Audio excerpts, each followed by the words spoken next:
પહેલી નજરે આ દ્રશ્યો કોઈ તળાવના હોય તેવું લાગી રહ્યું છે, પરંતુ હકીકતમાં આ દ્રશ્યો કોઈ તળાવ નહીં બલકે ખેતરના છે। આ દ્રશ્યો છે બનાસકાંઠા જિલ્લાના। 7 દિવસ પહેલા બનાસકાંઠાના લાખણી અને થરાદ તાલુકામાં વરસ્યો હતો મુશળધાર વરસાદ, જેને લઈ અહીં ખેતરો ફેરવાયા હતા બેટમાં। 7 દિવસ વીતવા છતાં હજુ વરસાદી પાણી ઓસર્યા નથી, જેને લઈ ખેડૂતો મુકાયા છે મુશ્કેલીમાં। થરાદ તાલુકાના અરંટવા ગામે ખેતરોમાં કેડસમાં પાણી ભરાયા છે। ખેડૂતોના મતે આ સ્થિતિ માટે જવાબદાર છે પ્રશાસન, કેમ કે અહીં થરાદથી ધાનેરાનો હાઈવે પસાર થાય છે।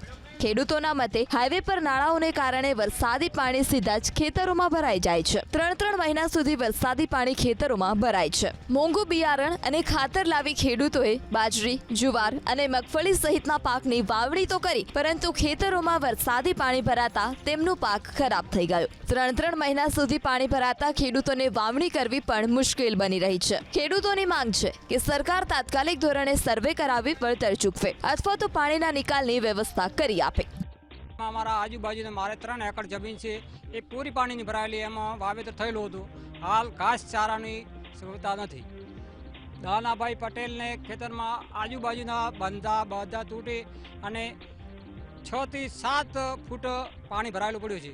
આ બાજુ આજુબાજુના ખેતરમાં રોડને નજીક વાળા 10 થી 15 અરંટવા ગામના ખેતર ભરાયેલા પડ્યા છે।